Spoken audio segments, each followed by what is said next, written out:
This is TWIS. This Week in Science, episode number 929, recorded on Wednesday, June 7th, 2023. What will you do with all this science? Hey everyone, I'm Dr. Kiki, and tonight on the show, we will fill your head with bird dreams, touchy plants, and RoboChef. But first, thanks to our amazing Patreon sponsors for their generous support of TWIS. You can become a part of the Patreon community at patreon.com/thisweekinscience. Disclaimer. The following program is provided on an as-is basis, as is the culture you're living in, the resources you have access to, and the planet upon which you are spinning. The current environment you are experiencing should not be considered permanent, and there is no implied expectation of warranty or prolonged habitability on Earth, as past climate is no guarantee for future conditions. While considerable effort is being made to raise awareness and inform the public, any action taken to prevent climactic climate change should have taken place before the awareness was sought. The media is not covering the crisis, no government is taking control of the situation, industries are not changing their behavior, and the people who are in power do not have your best interest in mind. I repeat, those with the power to make change do not have your best interest in mind. And while there's still a chance that one day science may science our way out of this global extinction event, there's also a very good chance that it won't. In which case, the only thing that will really matter is another episode of This Week in Science coming up next. I've got the kind of mind that can't get enough. I want to learn everything. I want to fill it all up with new discoveries that happen every day of the week. There's only one place to go to find the knowledge I seek. I want to know what's happening. What's happening? What's happening this week in science? What's happening? What's happening? What's happening this week in science? Good science to you, Kiki and Blair. And a good science to you, to Justin, Blair, and everyone out there. Welcome to another episode of This Week in Science. We are back again with all the science that you can fit in your head.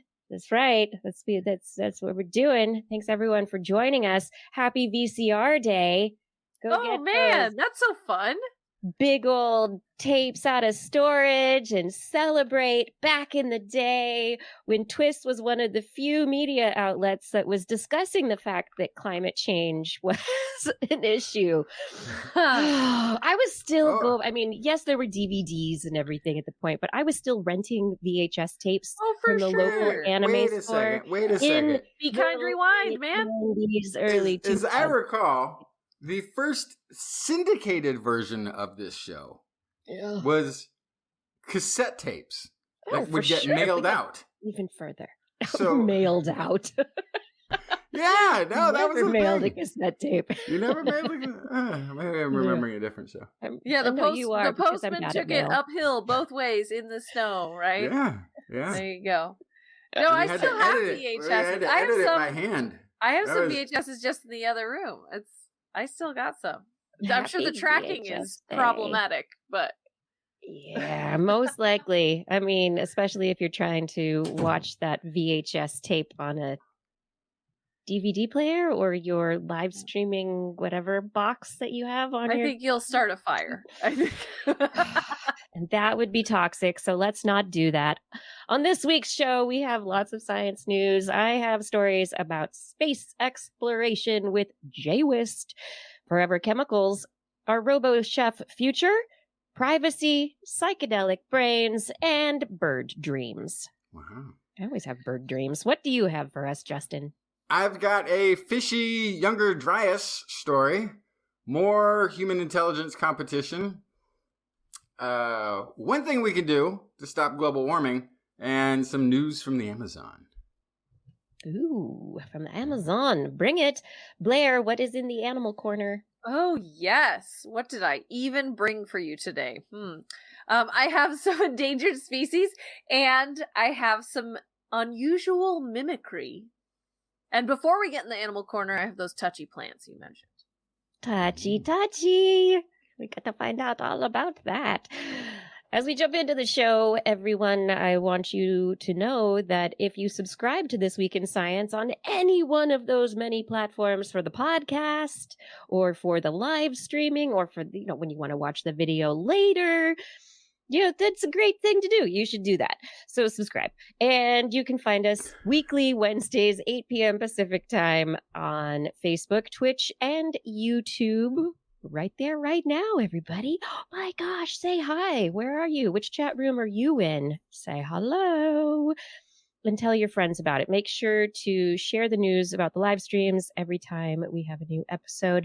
And subscribe and hit those likes. And if this isn't your thing, just make sure that you head to TWIS.org and you can find information about the show there. Yes? Or you can write in and request an audio cassette tape. That you will never receive. Send a town crier with a scroll. That would actually be very funny. Hear ye, I now acclaim it is the beginning henceforth of TWIS. Okay, time for the science? Yeah. Yeah, let's talk about the opposite of old-timey tech. Yes, the very, very opposite of old-timey tech. Let's first discuss new-timey tech of the JWST, the James Webb Space Telescope, which is peeking out at the universe even now, collecting data that is then being analyzed by researchers, astrophysicists around the globe for various ends with various questions in mind. And two particular studies came to the forefront this week. One is looking at has looked very far back into the furthest reaches of light that has been sent to our little planet from elsewhere.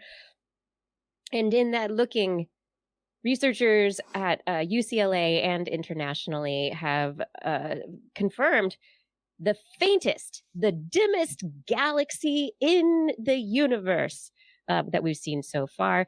And what do we mean by faint? Well, it just isn't very bright. Most of the galaxies we see because they're bright and they're putting off a lot of light, emitting a lot of radiation. There's a lot of electromagnetic spectrum that is out there, and they're just like, hi, I'm here, you can see me.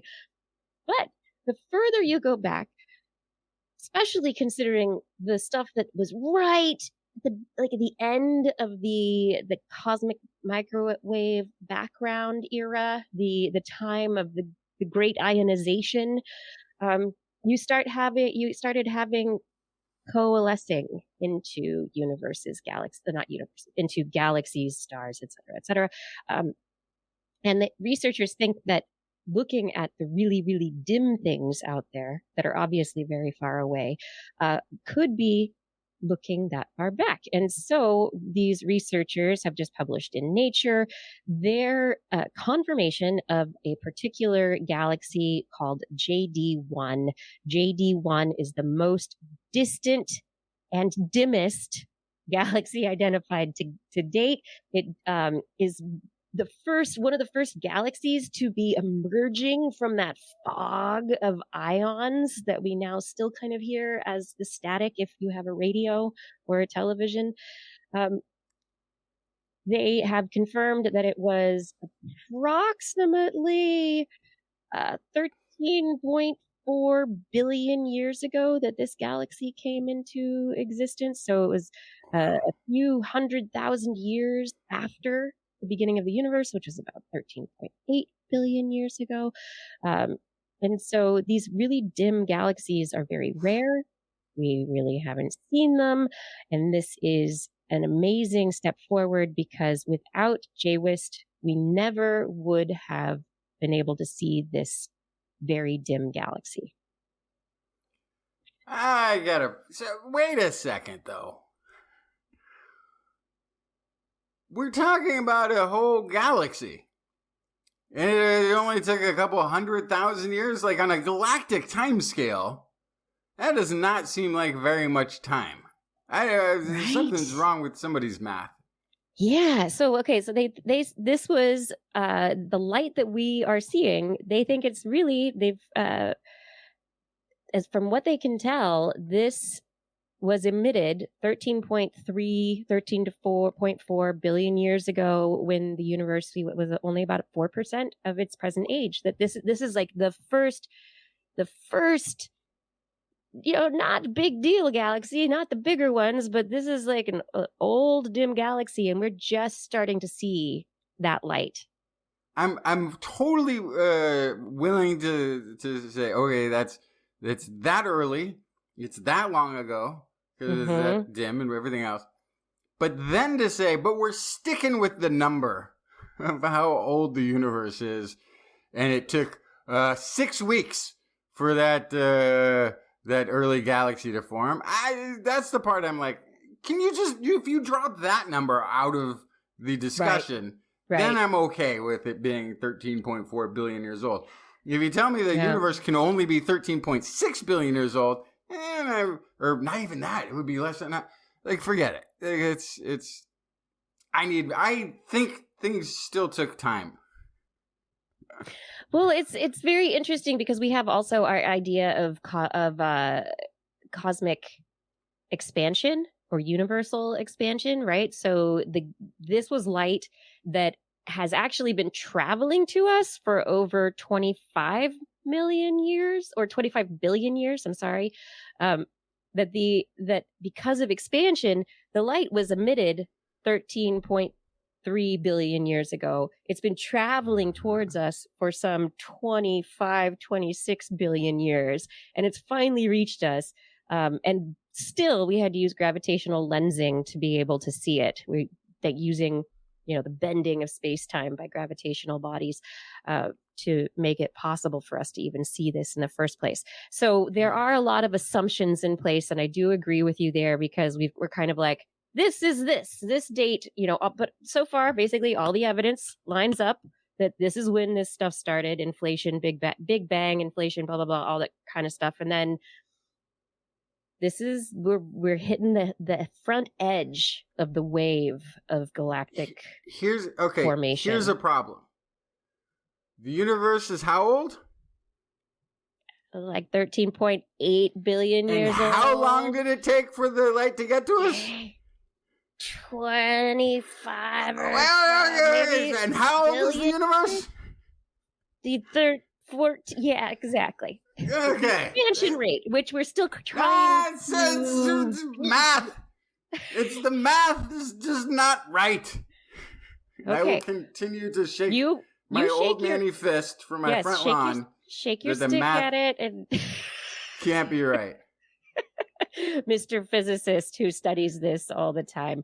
Yes. I'm going to say something really controversial now, which is, does it really matter? It's just really old. It's really, really, really old. Thank you. Yeah. Well, when we're talking that old, it's like, we get it. It's really old. Yeah. At some point, how a thing started doesn't matter. It's all the things that happened after that are really the interesting things anyway. Well, and then there's the relativity of time and space, and then did time travel did things pass the same way?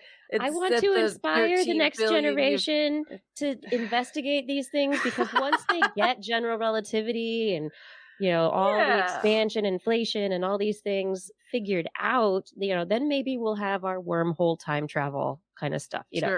Sure. So you're right. You're right. Of course. This is all about inspiration, curiosity, inspiration. Keep asking the question. I mean, today, right here, right now, does 14 billion years ago matter, and a few quibblings of hundreds of thousands of years? No, but yes.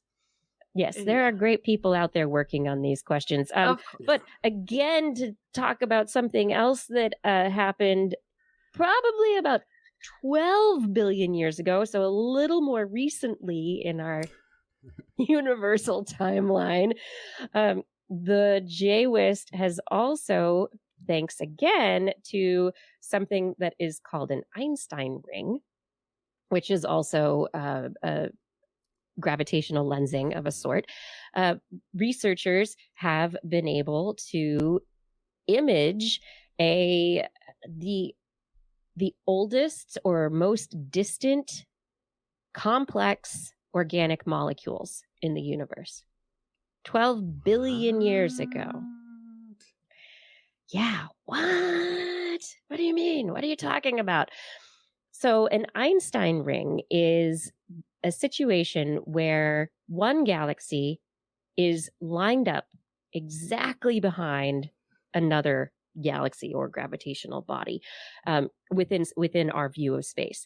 And the lensing occurs so that the galaxy in the back gets, instead of melted and warped and magnified around one side of the intervening gravitational body, it gets warped in a ring around the outside of whatever that gravitational body is. So it's a ring with the distant galaxy, so that we can actually look at the chemical signatures, the molecular signatures, the light signatures that are there to be able to get an idea of what's happened in that galaxy that we can't really see, that's smeared around as a magnified ring. Yeah. But how useful is that? I mean, what I mean is like I get when we're doing a chemical analysis of something like the trails coming off of a comet. It can tell us what that comet's made up of. But this is a whole galaxy. There's a bunch of suns and planetoids and everything. It's not just many solar systems. This so like getting a mean of a galaxy. It's a mean. It's an average. It's a smear. This galaxy that they were looking at in the background, they were able to take a generalized signature of what, that because we know the way that different light interacts and what to look for. And actually, one of the researchers on this study that again was published in Nature from the University of Illinois, Urbana-Champaign, and also some students with researchers at Texas A&M University and international collaborators. One of the researchers actually did their PhD thesis on this background galaxy that's got smeared out and the potential of using an Einstein ring to be able to look at its light. And now they're a researcher and able to actually use JWST to do what they talked about doing in their PhD dissertation. So like that in itself is pretty cool. The galaxy that JWST focused on is SPT 0414-47, and this was discovered by NSF's South Pole Telescope. And it was a dust-obscured galaxy that they kind of figured was about 12 billion light years from Earth when it first was born. Wow. So it came of age at about 1.5 billion years after the universe got its start, give or take. Quibblings. But they were able to look at the spectroscopic data that they understand from other analyses of various things, look at the light, and yes, the averaged light, and they were able to determine that not only did it just have basic molecular components, but there were spectroscopic signatures of an organic compound called polycyclic aromatic hydrocarbon, PAH. And PAH actually is a molecule that's emitted from our cars. And it might be in the skies right now over those Canadian forest fires. Probably. But they are also considered, because they're organic and they are these cyclic compounds and hydrocarbons, that they are some of the basic building blocks of life. So the idea is that even though it is a smear, these polycyclic aromatic hydrocarbons suggest that there are the building blocks for life. And if we think of it as like forest fires and, the exhaust from our vehicles burning fossil fuels, this suggests that, maybe that smear contained some aspect of life in it. Possibly. But is it destroyed life? Is it life that came before? We don't know. Is it just a thing? to see it even in this a galactic smear, how common would it have to be? Yes, exactly. I mean, this doesn't sound like it would be one planet somewhere in that galaxy. Right. One solar system where somebody I guess that's the question. Would someone looking at us from that far away be able to recognize complex organic molecules in our solar system? I would guess no. Maybe I'm wrong, but I would guess no. I guess I would think planet Earth alone wouldn't be enough to make the Milky Way have that signature. Yeah, exactly. So that would have to suggest on some level that it's actually pretty common. Yeah, building block of life. So is it, before in the process of the evolution of the galaxy, or is it toward the end of the evolution of the galaxy? We don't know. It's, 12 billion years ago. So the thing about space is that it's really big. Yeah. And very big. I heard an analogy the other day that if the universe was the ocean, what we've observed thus far it would fit in like a coffee mug. Yep. Maybe a shot glass. For as far as we I was going to say a thimble. A thimble. As far as we have looked, and as much as we have seen, and as much as we have learned, we've still just barely explored what space is. The surface. Yeah. So much to learn. Well, turning it back on us a little bit, one last quick story for this intro space segment. Researchers at Caltech have announced the successful pilot of their MAPLE project, which is a part of their SSPD project. What is all this stuff? Well, MAPLE stands for Microwave Array for Power Transfer Low Orbit Experiment, which is within this SSPD, or Caltech's Space Solar Power Demonstrator, which is part of the Space Solar Power Project. So, what have they done? Well, they have a little satellite in space that they launched up into space. It's collecting solar energy on small solar panels. It has a setup that takes that energy and transforms the solar energy into direct current that can be sent by transmitters. The transmitters. Did they make a space laser? It's not a laser. Not a laser. No, just like pulses of it's not a laser. Their idea is that they want to be part of developing a democratic, worldwide free energy program, where instead of just the sun beaming down on us is sending sunlight to us that we can then harness here on the surface of the earth. The idea is that if you have a receiver on the surface of the planet and there is a transmitter up over the planet in space that is collecting that solar energy, that energy can be wirelessly transmitted directly from space. Just do the transformation in space.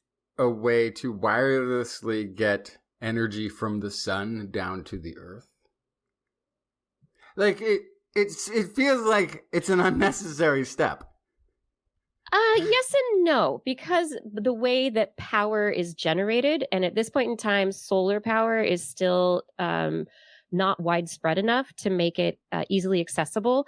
And the idea is that this would be the kind of situation where a receiver system could be set up in a war-torn area in a third world country, maybe even in the, someplace in the United States, instead of putting together a solar power plant or putting together a fossil fuel refinery, or instead of, mining for coal or doing a wind farm or whatever. You have these receivers, and those go directly into energy transmission lines here on the planet. So energy can be transmitted, transported here on the planet easily. The idea is that it makes electricity available, electricity available immediately. Highly skeptical. Very, yes. There's a lot of things, a lot of questions here. This But sounds like a way to keep people from creating their own energy on their home and instead make sure that energy companies are still in charge. I don't know. There are lots of questions. And there are, of course, lots of conversations to be had about, sticking giant satellite arrays with solar arrays in low Earth orbit up around the planet. How that would affect all sorts of night sky viewing and other things. How many satellites can we and should we put up in orbit around our planet? What are the uses? But this particular demonstration successfully showed that they could take in solar energy on one side of the satellite. Fine. The ISS has solar panels. Great. They were able to make electricity on their satellite. Woo woo. But then what they were able to do is transmit it across open space to a receiver a meter or so away. And there were two receivers that they were then able to use based on the directionality of the transmitter to turn on little LEDs on their satellite. So they just transmitted electricity wirelessly across empty space. But not only that, so they said, wait.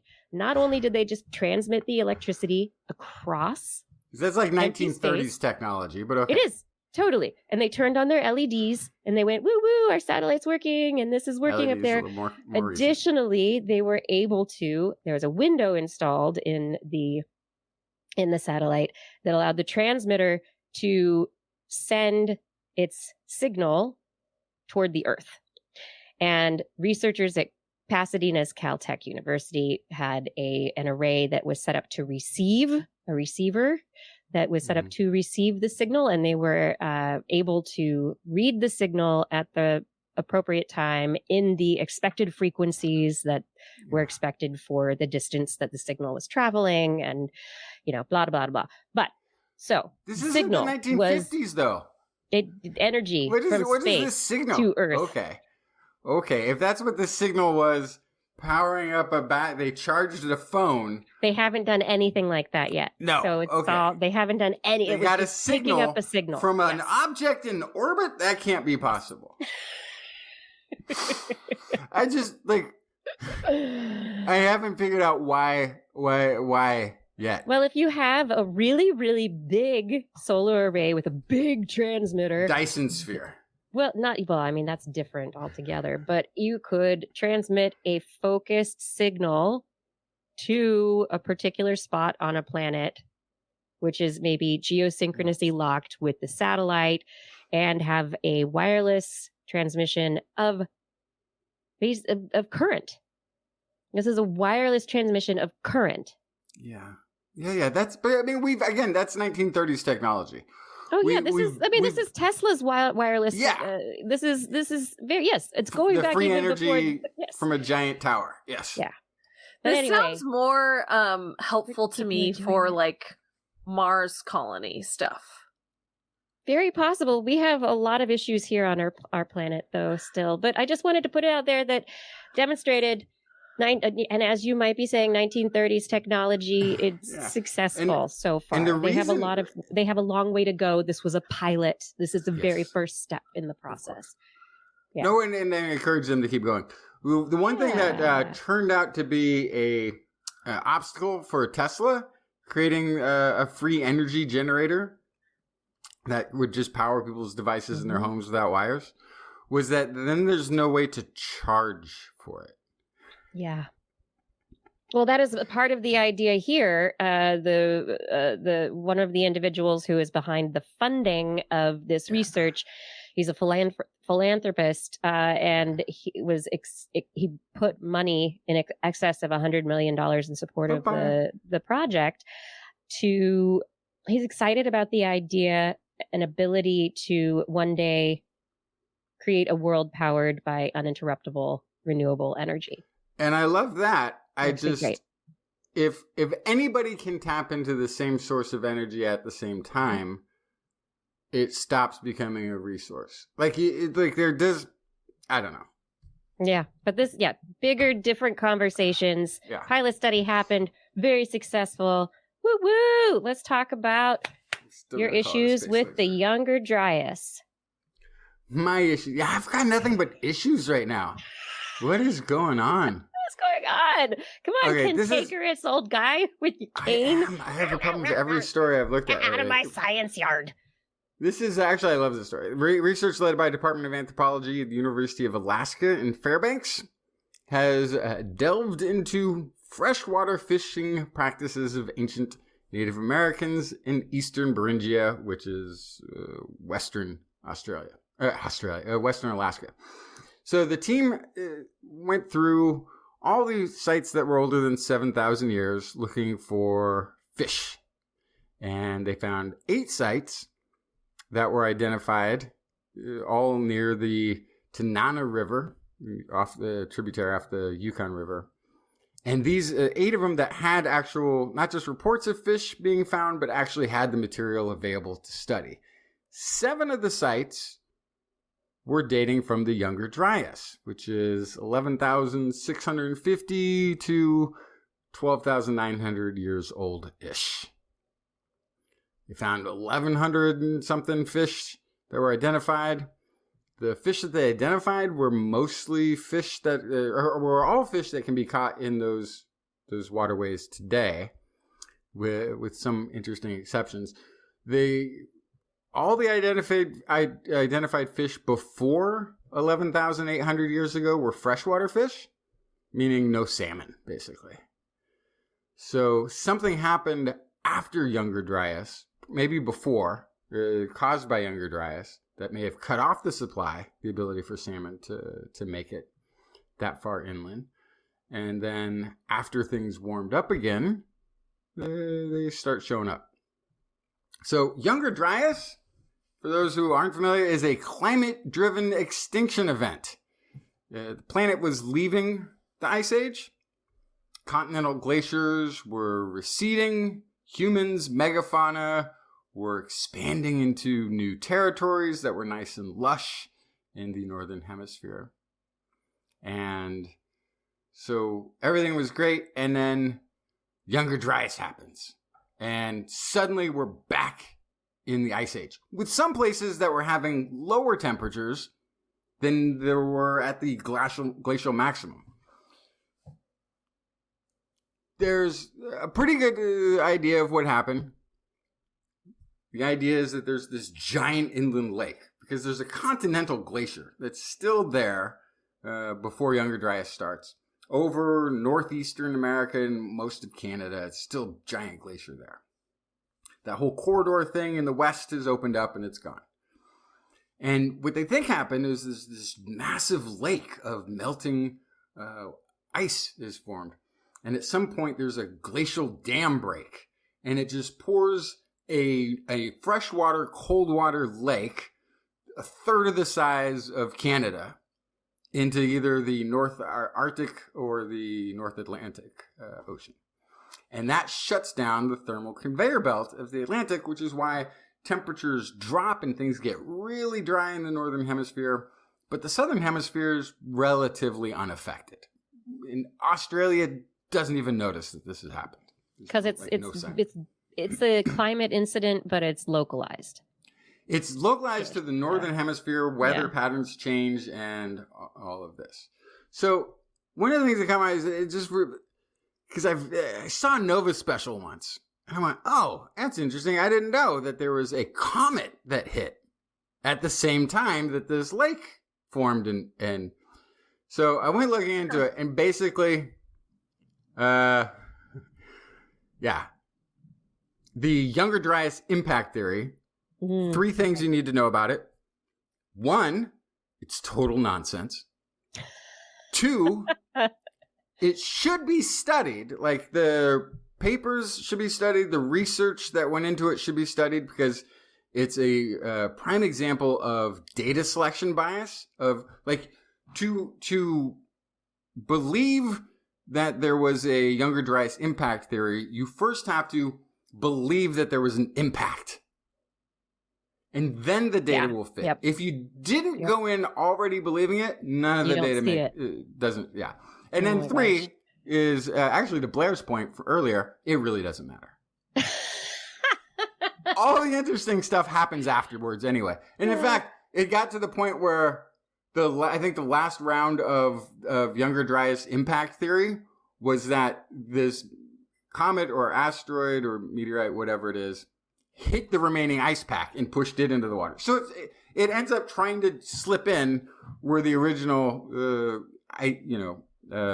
glacial dam burst started anyway. So it's cyclical and it's nonsense. Anyway, it's a climate-driven event, regardless of how it started. Vegetation dried up. There were prolonged droughts in some areas. When it was over, most of the large mammals of the Americas were gone. Horses, camels, giant sloths, saber-toothed cats, dire wolves, short-faced bears, and woolly mammoth all went extinct. Which we're so sad about. And everybody's still trying to bring back that mammoth. And maybe we should. Okay, anyway, moving on. Because it turns out they were doing fine when things were warming up. It's when it got cold again that they had the problem. There were also significant reductions by the millions, of bison, deer, caribou, moose, all the frequently hunted creatures by megafauna predators. They all vanished. So if you've ever thought that, humans came to the Americas and that's why everything went extinct, way too many animals gone way too fast for it to have been humans.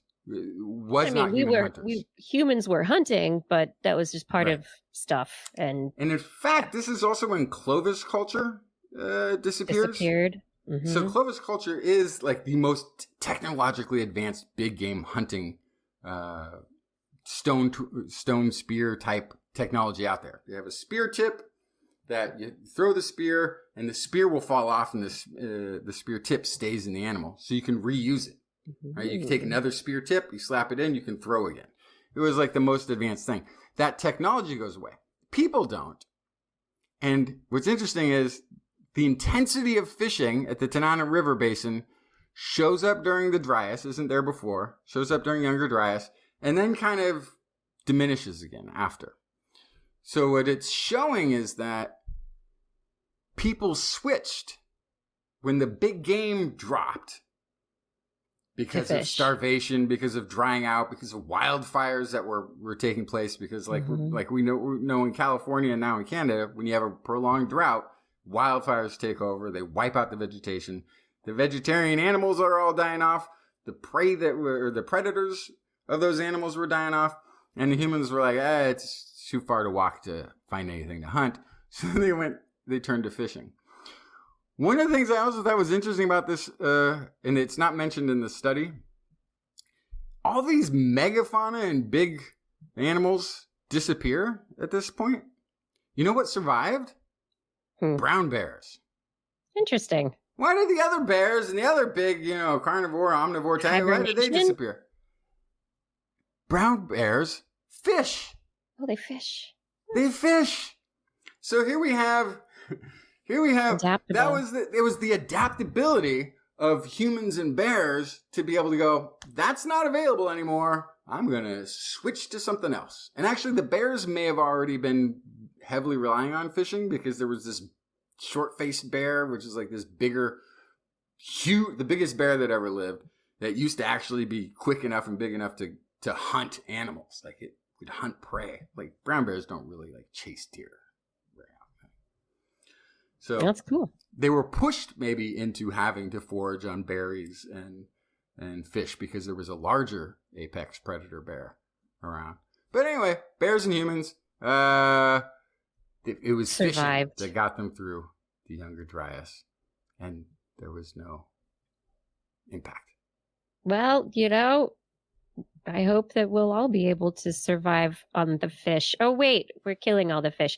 Anyway, Blair, tell us about the plants. How do the plants feel about all this? How do they feel? Well, I don't know, but I know that they do feel, which is really what this study is about. This is from Washington State University. We know that plants can respond to touch in certain ways. That was one of our very first TWIS shorts was about the mimosa plant that can respond to touch, for example. But this recent study has shown that plants can sense not only when something touches them, but also when they stop touching them. And so it's a unique signal, the difference between being touched and the touching stopping, which is an interesting identification considering that plants don't have nerve cells. So how can they tell this kind of very distinct stimuli and the stopping of stimuli without nerve cells? Instead of experiments, individual plant cells responded to the touch of a very fine glass rod by sending slow waves of calcium signals to other plant cells. And when that pressure was released, they sent more rapid waves, a distinct new signal throughout their cells. This was 84 experiments on 12 plants using thale cress and tobacco plants. They had been specifically bred to include calcium sensors. Calcium channels are something that is being studied pretty heavily. And so it's something that kind of was found in plants and is the inspiration to an entire field of study. But so because of that, there's already selective breeding happening for plants that have really sensitive calcium channels. So they were able to kind of use these guys. They applied a slight touch with a micro cantilever, which is the tiny glass rod I mentioned. It's about the size of a human hair. And so they saw these very complex responses that were different between touch and the removal of touch. And so that's important because we have specialized cells throughout our bodies, like nerve cells, but plants, all the cells are kind of the same. And so it doesn't matter which cell it is, they can kind of send these cascading signals throughout the plant through these calcium channels. In future studies, they want to figure out what triggers downstream events. So basically, okay, great, you're sending these signals. Why and what happens as a result of these signals?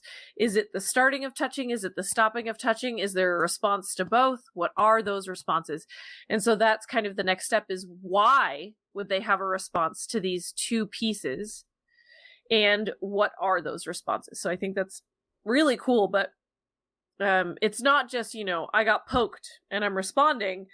It's, I recognize I am currently being touched, and now I recognize the touching has stopped. Yeah. So, first thing I'm thinking is going to be, one is, am I being eaten? And, right. And if so, I should then, if I determine that I'm being eaten, maybe stop sending nutrients to that part of me. Right. Or and the other is or send chemicals, right? Distress chemicals out. Right. Signals. Or counter effects. Chemicals, yeah. And then the stop touching is, okay, let's get in there and fix stuff. If anything's broken, let's put it back together. Whatever was eating us has moved on. Because I think that's what the plant's got to just worry about, as far as worry goes. Be concerned because you're stuck in one place. You're mostly concerned with damage and repair. Well, so that's what I would want to know, though, is if plants can tell the difference between touch and the severing of cells. Because those can be very different stimuli. No nerves. Right. But can they tell? Is there a difference between breaking a cell wall and poking a cell? And then... So what if the signals themselves are just like an MRI of itself? You know what I mean? Like, we'll send these out, if they all come back, we're good. If we send them out and half are missing... does it have to come back? There's no... what's the sensory aspect of it? I know. Yeah. It's just sending a signal out. But why? Maybe it causes a vibration. We know plants can sense vibration. Mm-hmm. They can hear to some extent. Maybe it's involved in reproduction, or maybe they're, I don't know. So many ideas. Why does a plant need to know when it's not being touched? Yeah. I don't know the answer to this. Hopefully they can find what signals get turned on and off, and we'll find out. I'm confident. It will happen. It will happen, yes. Oh, do I have a story now? Yes. You do. Oh, what's happening with... Oh, I turned myself off. Nope. There's something weird You're here. happening. You're here. Okay. We see you and we hear 5 you. by 4. Sorry, there was whatever. something weird happening in my StreamYard back end here. So anyway, all right. Oh. Let's talk about forever chemicals. Just for a Oh. moment. PFAS! Boo! Oh, sorry. Yeah, we don't like forever chemicals because why? Because they're stick around. forever. Yeah, they stick around Yeah. forever. They don't disintegrate over time. They just kind of stick around and, oh, gee, not just stick around, cause all sorts of environmental and health problems. Research published just at the end of like the May 31st, June 1st, this last week, in Annals of Global Health from UCSF. Researchers at UCSF's Program on Reproductive Health and the Environment took advantage of documents that had been kept secret by DuPont and 3M, the largest manufacturers of PFAS, that ended up in the University of California's document database. They have a UCSF chemical industry documents library. They got a hold of these documents from an individual Robert Bilott, who is an attorney who filed a lawsuit against DuPont for the toxic nature of PFAS contamination. And also his story was in a documentary called Dark Waters. And then there's another documentary, The Devil We Know, who ended up donating these documents to the University of California in San Francisco. However, nobody had really ever analyzed them before. And in analyzing all the documents, the researchers say they were able to determine that having the documents allowed us to see what the manufacturers knew and when, and also how polluting industries keep critical public health information private. So not much was known about PFAS toxicity for about 50 years after it was invented and started being used. And the research states without a doubt that very similarly to techniques used by the sugar industry and also the cigarette manufacturing industry, that DuPont had evidence of PFAS toxicity from internal animal and occupational studies that they did not publish in the scientific literature and failed to report to the EPA as required under the TSCA. The documents were all marked as confidential, and in some cases, industry executives are explicit that they wanted this memo destroyed. Okay. So, yeah. Lock them up? Right? Are they alive, these people? The companies. Researchers, the companies are great. The companies need to get sued out of every dollar. They have been sued, and they need to be resued. Yes, and so not this capped, is, and not. Let's make a settlement here, and then never again. No. This is different. Yeah, this is all there were new lawsuits. So lawsuits were filed in 1998 and 2002, and this kind of brought media attention to PFAS contamination.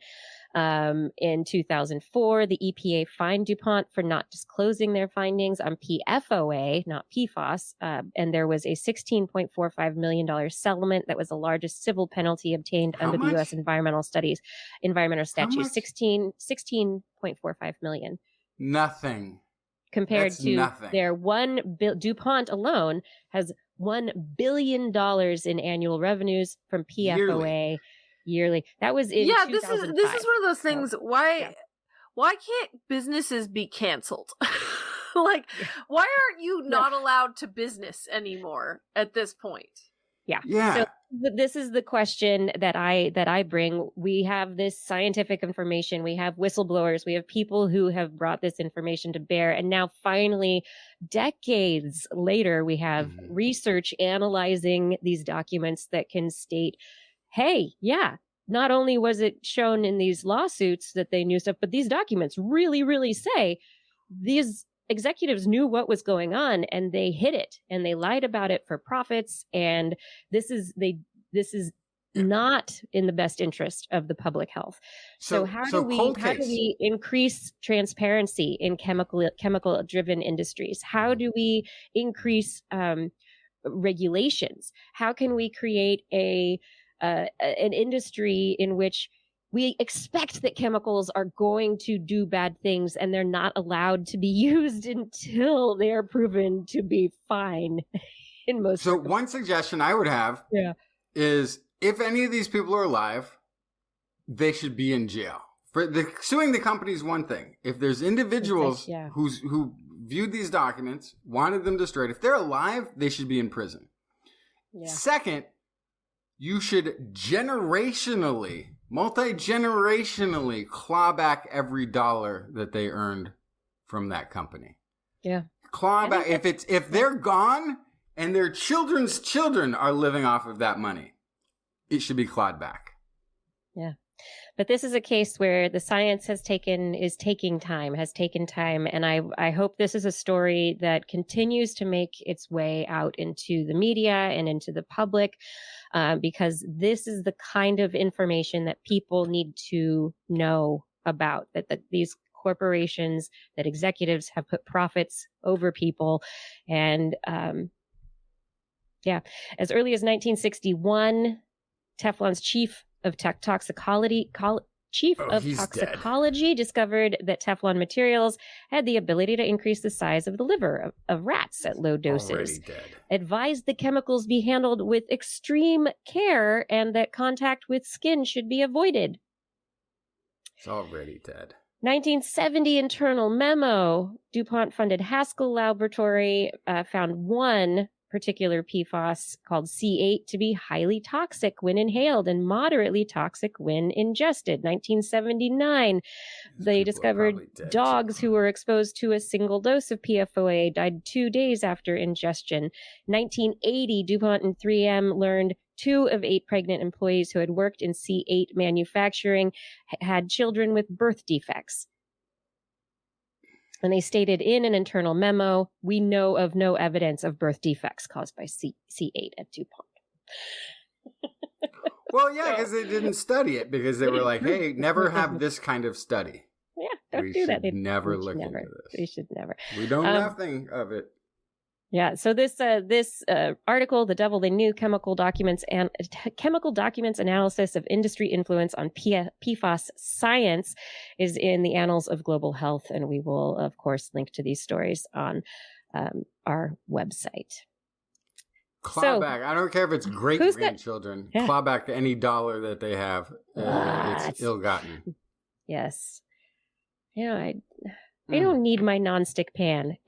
The nonstick pan. Actually, I kind of do. Yeah, you know what? Maybe it's not worth it. Just season your pans. Whatever. Maybe it's not. Maybe it was worth it. Because we're all going to die hard. anyway. Cast Who iron. cares? Remember that? You get rusting pans. This is a very fatalist show. No, I'm contributing. I'm not going to say I'm not, but let's talk about some ancient grave diggers. Maybe it was the right choice. Brief discussion of ancient grave diggers. Brief. Yeah, okay. Well, so you remember Homo naledi? Mm-hmm. They found all those dead hominins in the cave. Yes. I mean, obviously they were dead. The cave that they had to only have little anthropologist, archaeologists, to hire go climb tiny female anthropologists to go spelunking into this cave. This is 240,000-ish years ago to 300,000 years ago. This was a new hominin that we found a while ago. And we knew that they were burying their dead or placing their dead in this underground cave because the ages were all disparate. It wasn't like a bunch of, people of any certain time point had died and were buried in there or anything, that they were being placed in there over time. Well, now they're suggesting the bodies that were found in the cave were not simply deposited, but were carefully positioned and then covered up, buried in the cave. Wasn't this one of the ideas when they first kind of like, ooh, there's a bunch of bones, and maybe this was a ceremonial gravesite. Like that was one of the things. They at least knew it was grave because you can kind of tell when there's not specific injuries, like it wasn't a cave collapse when they have, when you have a population that is mostly elderly, but then it looks like a graveyard, statistically.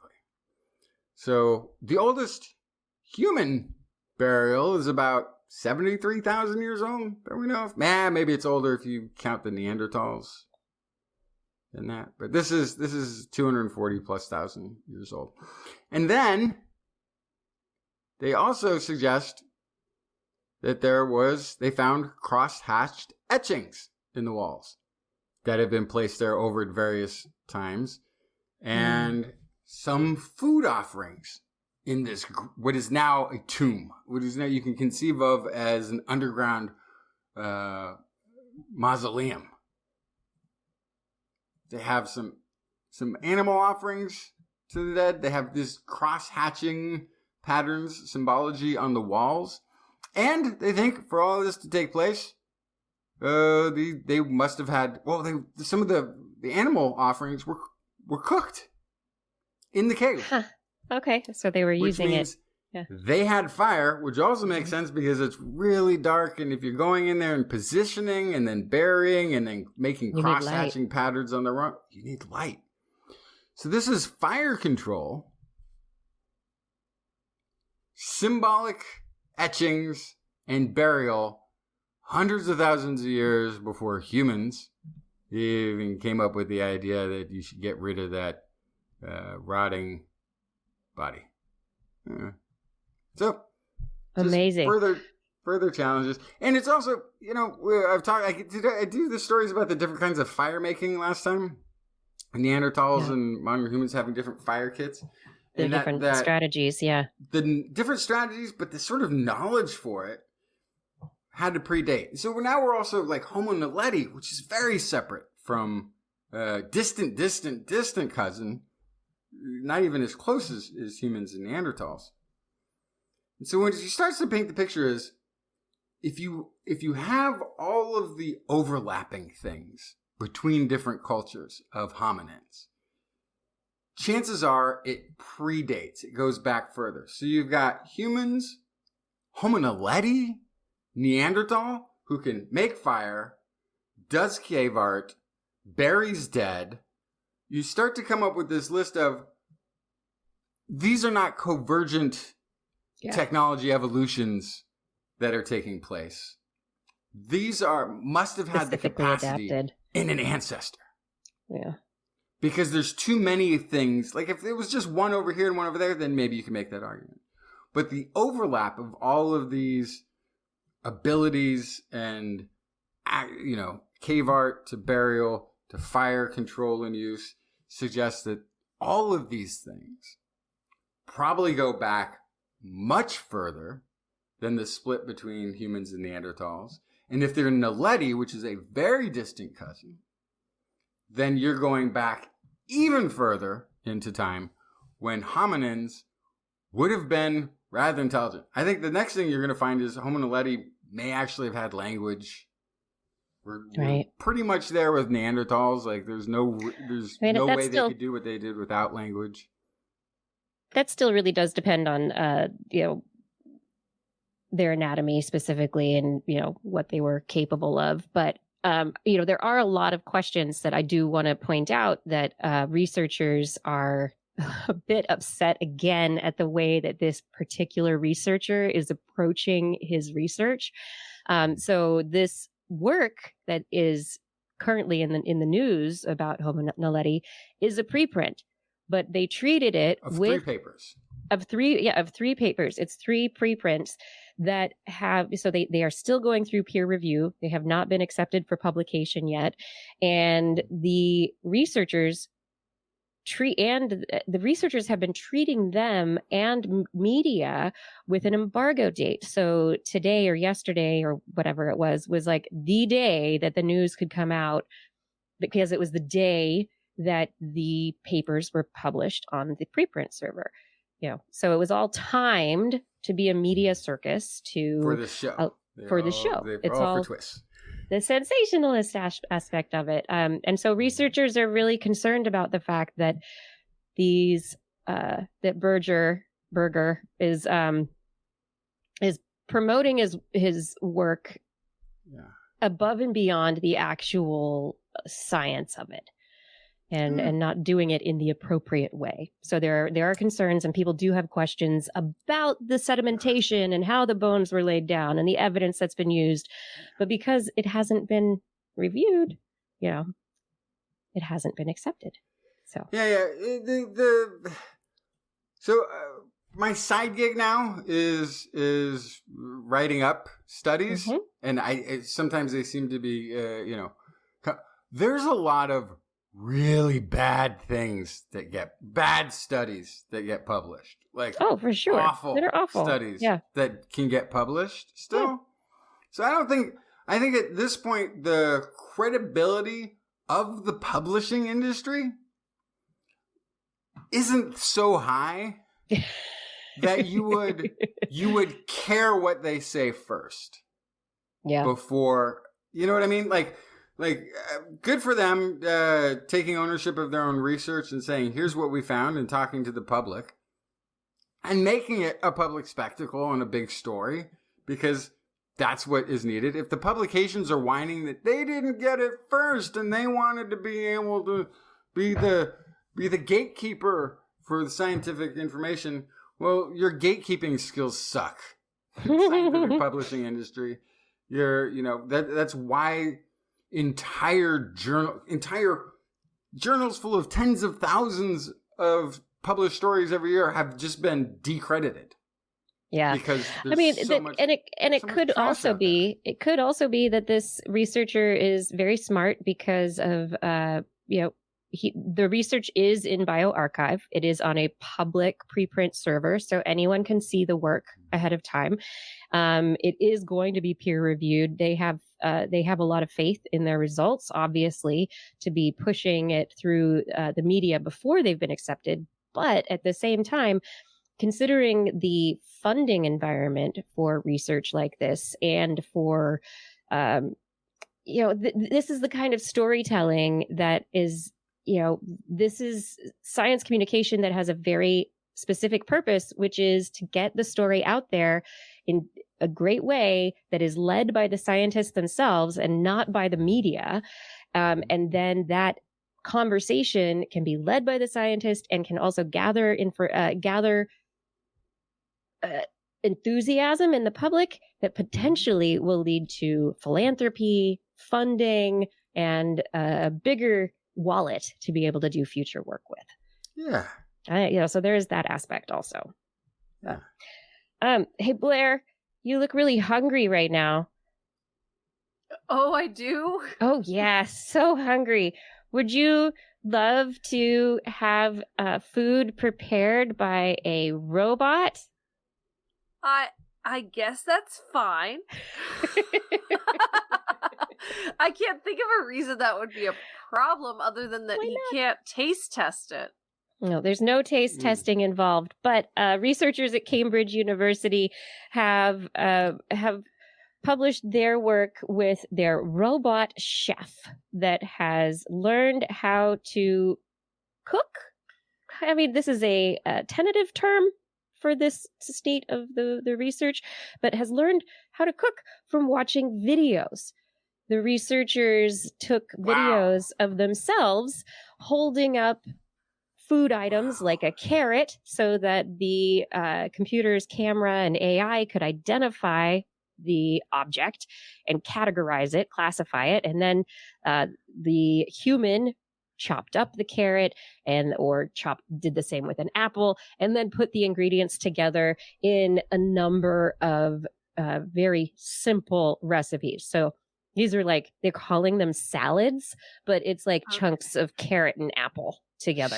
And they taught the robot how to put together these simple salads in the way that people learn how to cook by watching YouTube videos.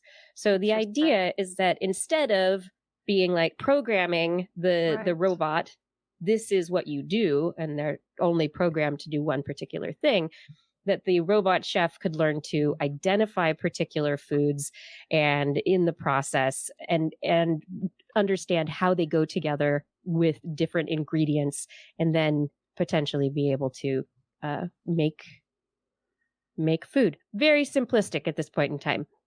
Okay. And they do. Yes, yeah. this explains to me why this is different, because I was going to say I have ordered a Why? coffee from a robot before. Yes. I did this at the Metreon in San Francisco, and so I got an espresso from a robot. And the difference is I hit a button for the espresso, and that was programmed into the arm, so it knew what to do based on a button that I pushed. So that's a very straightforward code, as opposed to this arm watched a bunch of videos and learned how to cook. Learned that this yes, I am orange again. object. I'm gonna put giant air quotes on cook though, because this is it's more like you taught it how to. It's almost akin to like here's how to make something out of Legos. Like take an apple, take a carrot, put them in a bowl. Right. And so, yes, this is early stages, but the idea is that this is a robot and a machine learning system algorithm behind the robot that learns through observation, and that observation could eventually go from these very simplistic videos that are made in the lab to maybe one day a robot like this will view YouTube cooking videos and become, learn to be a chef. Yeah, I think the thing is, an apple is an apple, a carrot is a carrot, and a blade is a blade, right? And so like those things respond in a pretty consistent way. But once you add heat to the equation, there's lots of variables you need to adjust as you go. No two pieces of any food cook the same under the same level of heat. And so, yeah, that gets way more complex once you actually put what I consider cooking into the equation, which is heat, right? So everyone would be happy to have a chef that doesn't taste my food before I get it. That sounds gross.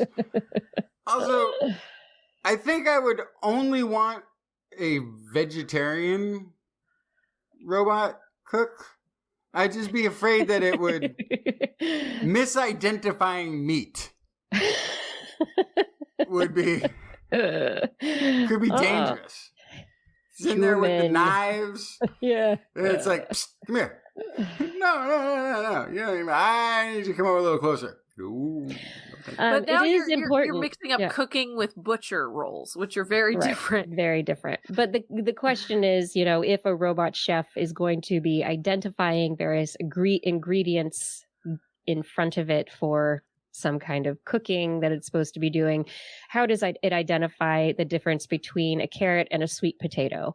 How does it identify the difference between, a lemon and an orange? There are a lot of very nuanced differences in food items. There are differences. And also, if it's going to be learning from viewing videos, YouTube videos, very often hands obscure the actual food that's being cooked. So that makes it difficult also, for identification to take place. The most important part is always missing from the YouTube videos that I would want the robot for, which is cleaning up. Clean up your mess. I'll cook my own food. That's the fun part. It's the cleaning up that's really a drag. Yeah. That's what I want the robot to do. I still want my child to learn that. Oh, 12-year-olds. It's hard. This is This Week in Science. We hope that you are enjoying the show. We're having a really good time here ourselves. We're cooking with science. Yeah. Okay. If you are enjoying the show, please share it with a friend today. Make sure you tell someone you care about that they should listen to TWIS or that they should watch TWIS. Get it on your mobile device right now. Bring it up and share it with somebody you care about. And because TWIS will, care about them too. We care about the science in their lives. Also, if you want to help support TWIS, head over to twis.org. Click on the Patreon link and choose your level of support to help support the ongoing production of TWIS. Become an executive producer of the show. $10 and more a month, and we will thank you by name at the end of the show. We really can't do this without you. Thank you for all of your support.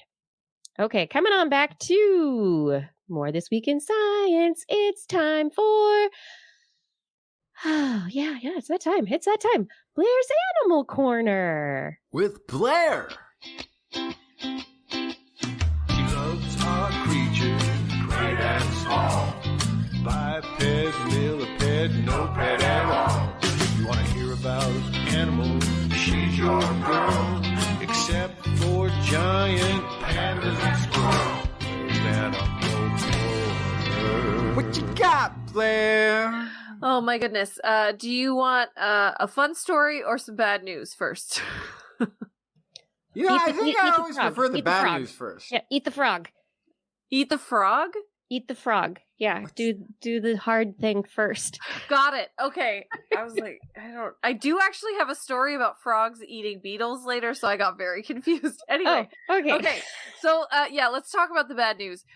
Essentially, our conservation efforts are messing things up.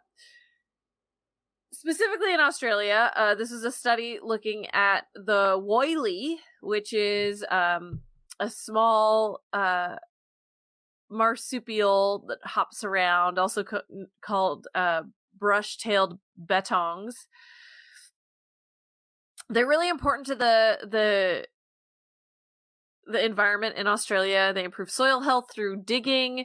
A single woylie could turn over about 5 tons of soil every year, so they're pretty important. But they were once abundant across Australia, and you guessed it, they're now endangered due to all the same reasons all of the marsupials are in Australia. Habitat loss, but also cats and foxes. Those darn cats are just eating so many delicious tiny marsupials. This is why Australia and New Zealand really are not fans of outdoor cats. It's because they're really, they're not good for the native species. Anyway. Woylies are so cute. Yes, show us some pictures. So goodness, I've got some pictures of they've got little round ears and long tails. They're like a little rat possum. Yeah, that's a lot of Australian animals I think could be called little rat possums. Anyway, yes, woylies, they're cute, they're important, they're disappearing. And so as we do with many endangered species, people have set up what in Australia they call conservation havens. We could call them refuges or protected areas or any number of things. But basically they're fenced in or on offshore islands. They're predator free, and they're a space where the idea is you can breed a bunch of these guys at once. There is very little selective pressure, so you can get a really good population going, and then you can release them into the wild. There's a lot of conservation programs like this that happen all over the world. What's wrong with it? It sounds great. It's actually, it makes a lot of sense. It's something that it follows if you think about the way this all works.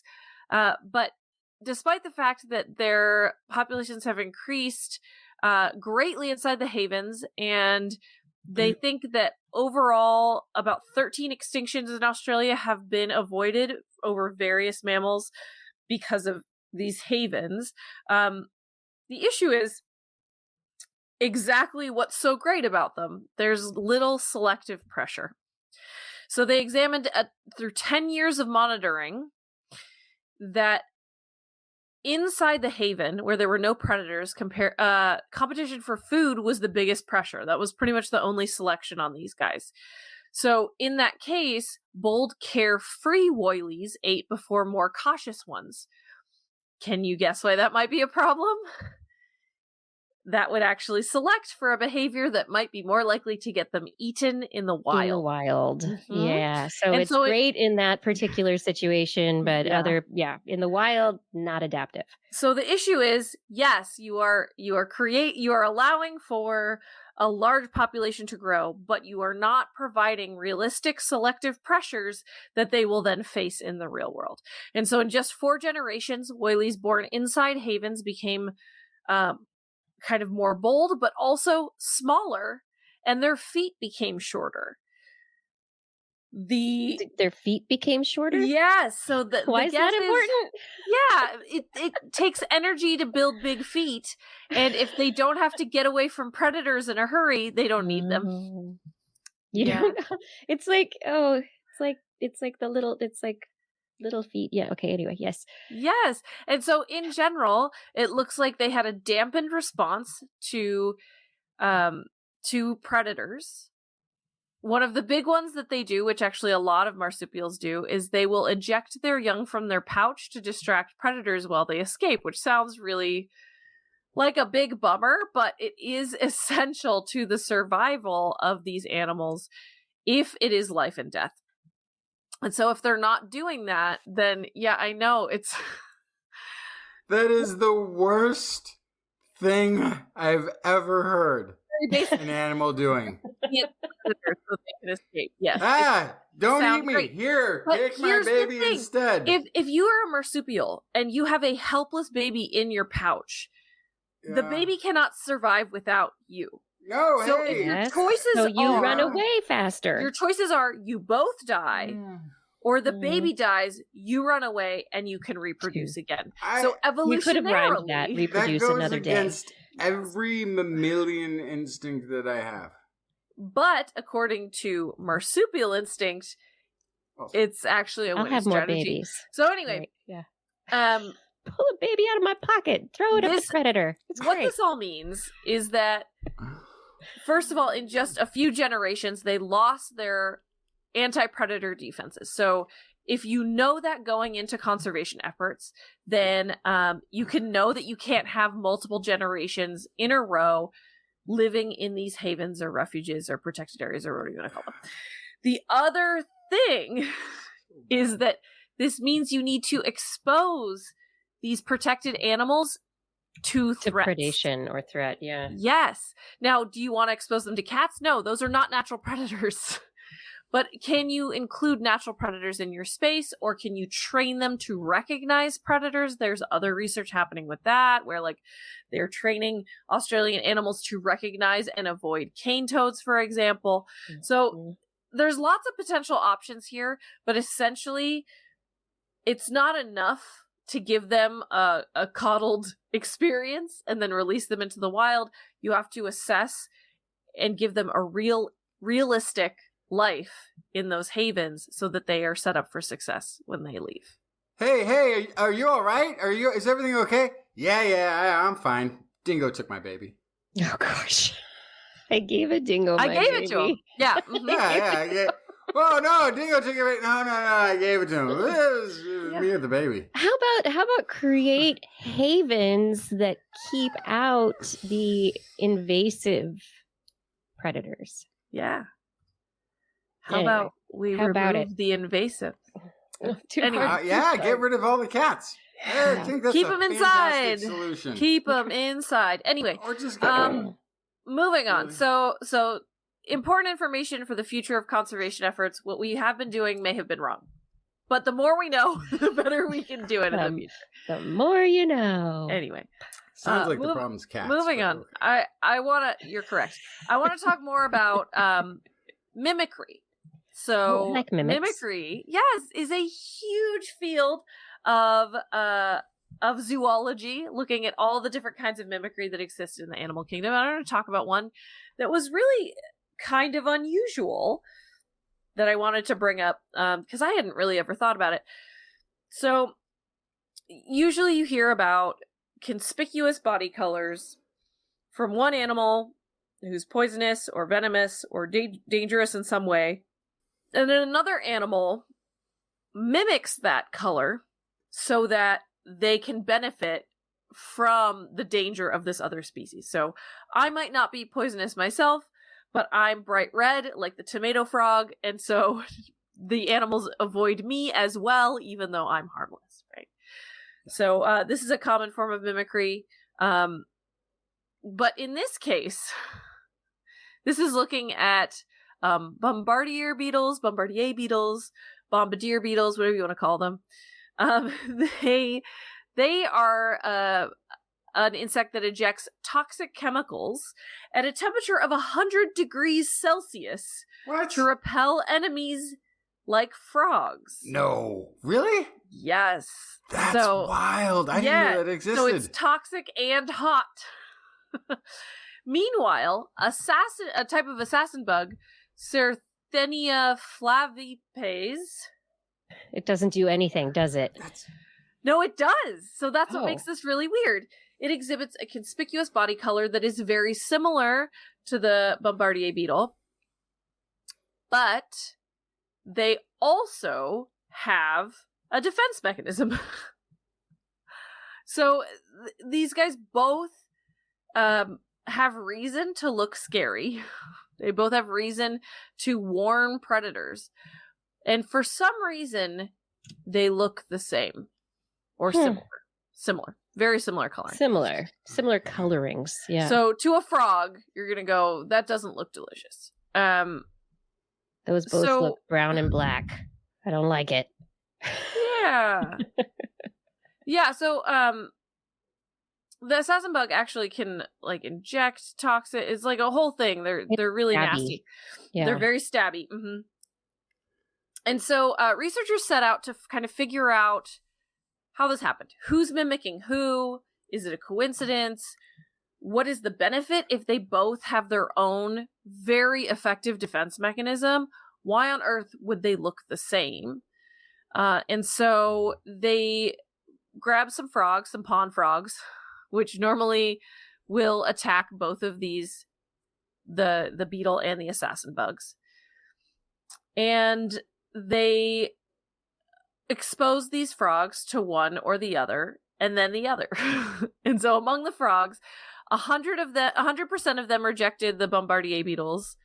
75% rejected the assassin bugs.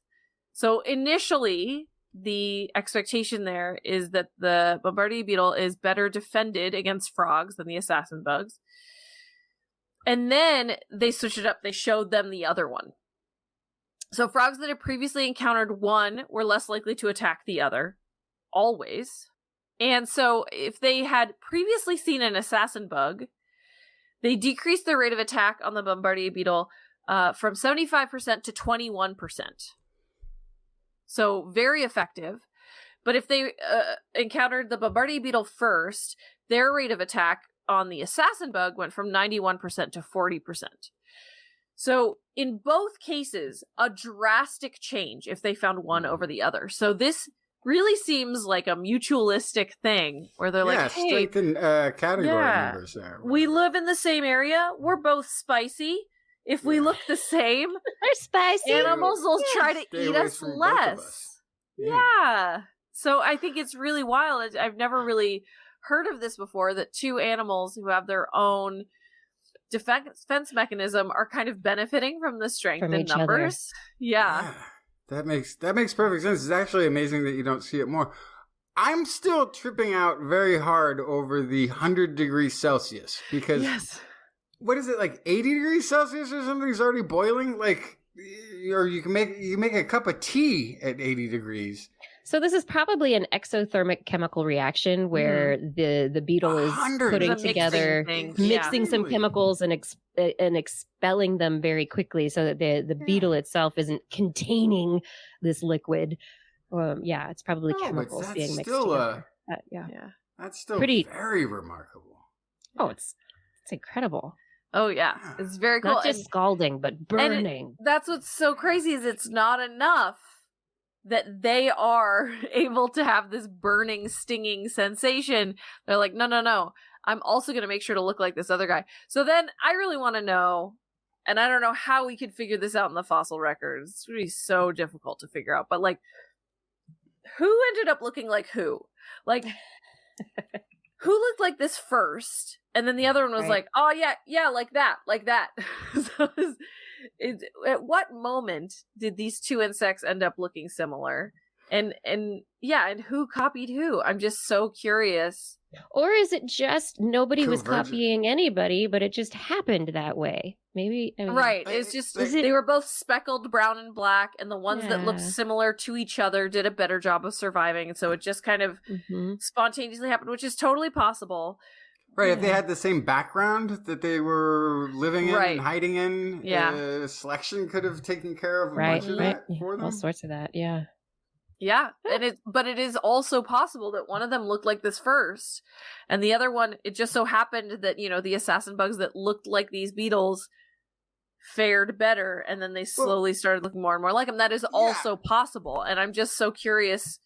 So wait a second. I mean, that's basically right. That's how mimicry works in the first place. It's not that one tried to look like the other one. No. It's that because it looked like the other one, it didn't get preyed on, and so that look stuck. And the ones that ventured off from that look, they got eaten, so they got taken out of the gene pool. You have two; they're just reinforcing each other for that look, and so that makes sense. Yes. So either is possible. So I'm very curious what order this all happened in, and if it did in fact happen at the same time. That's also fascinating. But so there's a new kind of mimicry on the block, and that is where they're both mutualistic mimicry. Yes, where they're both honest. How about that? Yeah, they're both honest in their warning coloration. I'm going to hurt you. Yeah, I'm very spicy. Don't bite. Don't bite me. That's what TWIS is. We're very spicy, but you do want to listen. Justin, now that you have a big sip of coffee, want to tell me about the science that you brought for this segment of the show?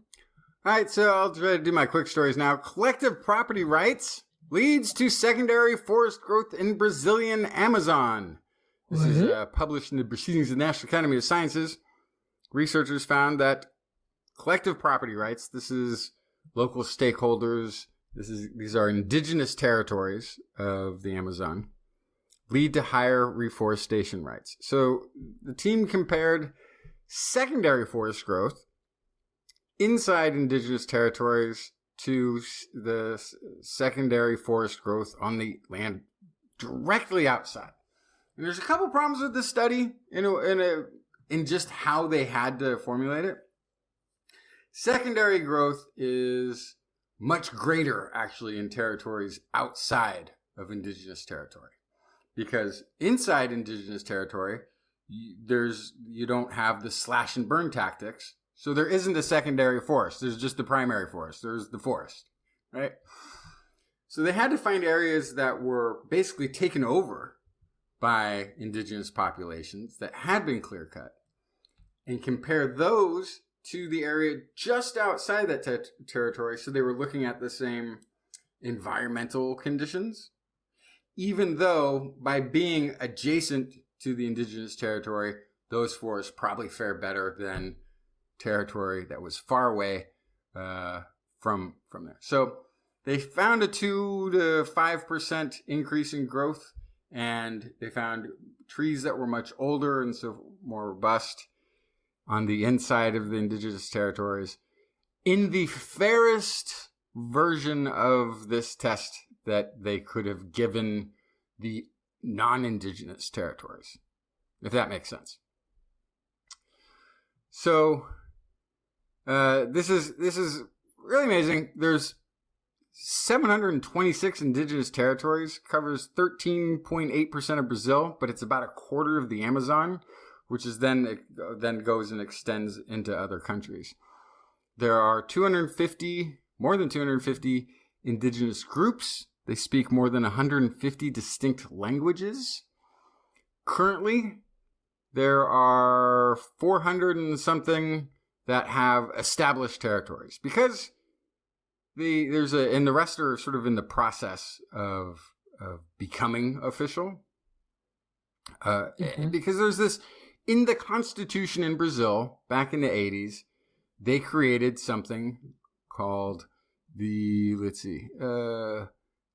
Indigenous Peoples Statute that legally protects people who have lived in the Amazon for tens of thousands of years to have some sovereignty over the regions that they inhabit. Meaning, the government can still decide that, hey, we discovered oil or gold and we're going to go dig. But Right. The indigenous population can say, no, we're not going to allow farming in. No, we're not going to let logging in. No, we're not going to let you turn this into cattle grazing land by cutting down our trees. So they have legal power over big aspects of how that land is used. Very important, not just, first of all, there's the civil rights of indigenous peoples involved. There's also the carbon sequestration that is so crucial in the Amazon.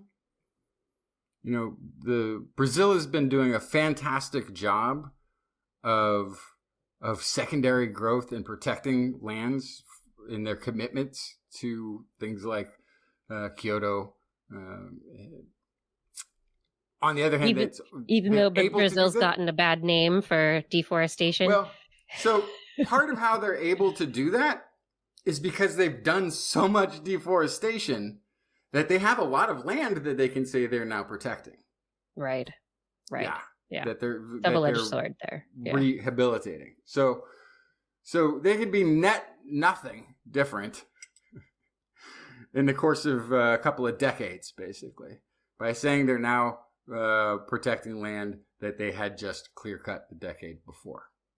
Mm-hmm. So that's all word salad when it comes to governmental commitments, because, again, governments have committed to planting forests or restoring forests or protecting forests that would be 20% larger than all of Europe or 30% larger than all of continental United States. What is it? The 30 by 30% of the land surface by 2030. Yeah, half protected. Of farming. Yeah. Like the commitments they've made are absolutely ridiculous. Yeah. Also noteworthy, there's a giant portion of our pharmaceuticals that are derived from Amazonian sources. In Amazon plants. It's something like 25% of the drugs we're still using are derived from the Amazon. So it's a resource in a lot of ways. About 40% of pharmaceuticals are derived from plants. That's huge. Most of those were discovered in the Amazon, and there's likely more to be discovered if we don't cut it all down.